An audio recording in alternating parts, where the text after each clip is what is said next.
Magandang araw mga kakabsat ko. Ngayon ay ituturo ko muna kayo sa aking tanim na talong. So, ayan, dito tayo sa garden.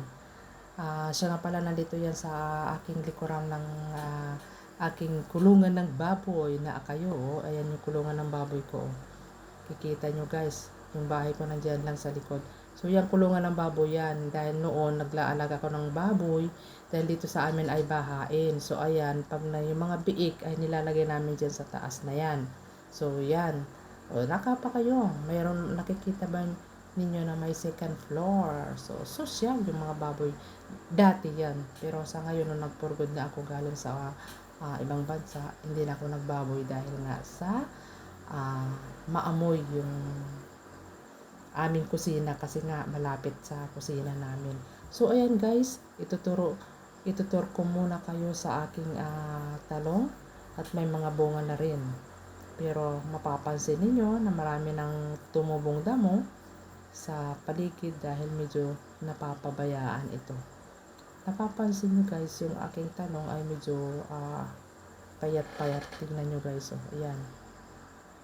Noon, mga nakaraang araw kasi ay wala akong rito, kaya hindi ko kaagad naasikaso ang aking taniman. Kaya ngayon, sisimulan natin linisin at tatanggalin ang mga damo para mas maging maayos, malusog ang pagtubo ng ating mga talong.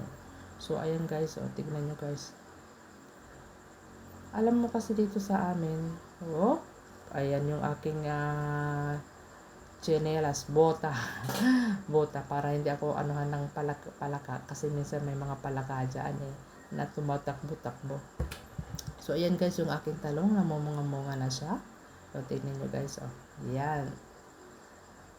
At ay hindi nga siya masyadong healthy dahil nga sa siyempre natatabunan ng ating pangalan nito yung mga damo. So umpisahan na natin magdamo ng ating talong. So ayan guys, oh. Medyo kasi madaming damo nga dahil nga siyempre sa sobrang init dito sa amin. Yan yung aking kulungan ng baboy, ginawa ko ng aking dirty kitchen kasi mas maganda talaga na may dirty kitchen kayo. Dirty kitchen daw, social, parang mayroon ang dirty kitchen. So ayan guys yung ating talong ay uumpisahan natin magdamo habang nagdadamo tayo. Makikita ninyo kung gaano karami ang mga damong tumubo. Tingnan nyo. Mahalaga na tanggalin ang mga ito para hindi maagawan ng sustansya ang ating mga halaman. Dahan-dahan lang yung tanggal ng damo. So iba kasi yung damo na yan yung bang kaagad tumutubo, so kailangan talaga yung yung ugat niya tanggalin ng maayos. Ano ba yun? Unti-unti nating lilinisin ang paligid ng bawat puno ng talong. Sana ay makatulong ito ng inspirasyon sa mga may tanim din sa kanilang bakuran. So ayan,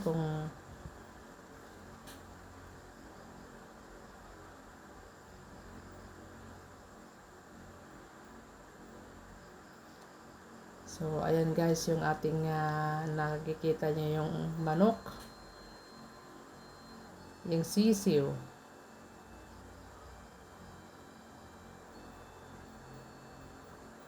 Ayan, ang kulit-kulit niya kasi. So ayan guys yung ating dahan-dahan lang tayo ang kulit talaga yung sisiw na yan ayan Alam mo yung sisiw na yan, naghahanap ng pagkain yan. Alam niyo guys yung bulate, kinakain nila yan. So ayan, naging dalawa na sila ang kukulit nila. Ayan yung makukulit na mga mga sisiw. So mamaya-maya yan lalong mangungulit sila. Bantay ka lang bala at ay dadakitin kita. Itutula ko kayo eh. Kakatayin ko yun, itutula ko kayo. Sagpawan tayo ti marunggay kin papaya ita. Na nagkulit kayo nga duwaan niya.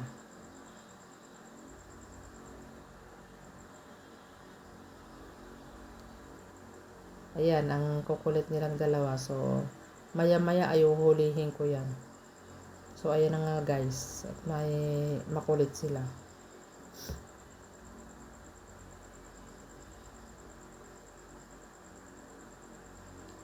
May naman nahanapan nila na bulati dyan.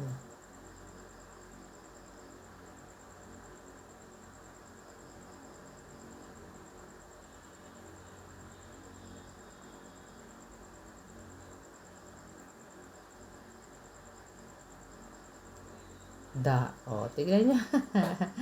So, nahuli ko rin sila. O, siya nga pala ay ito na po ay yung ating kaunting video kaunti daw. Short video natin. At ay hanggang dito na lamang. Kung nagustuhan ninyo ang video na ito, huwag kalimutang mag-like, mag-comment, at mag-subscribe. Maraming salamat sa inyong patuloy na suporta. At tara, simulan na natin sa pagdadamo natin.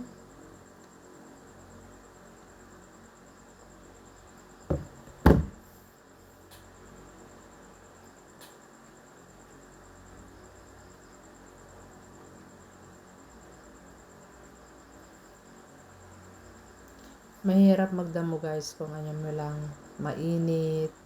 Tapos lagi ka pang nasusugatan dahil nga siyempre may mga tinik-tinik dyan na mayroon dyan yung damo na matinik. Hindi mo na mamalaya na natinik ka na pala. So, tsaga-tsaga lang. Talagang kung gusto mo talaga na magkaroon ng fresh na gulay sa inyong bakuran, at ay magtanim-tanim na, di ba? So, yan talaga ang mga farmers. Diyan tayo nabubuhay sa ating kasipagan, di ba? So, dito na lamang at I thank you very much for your watching and bye-bye.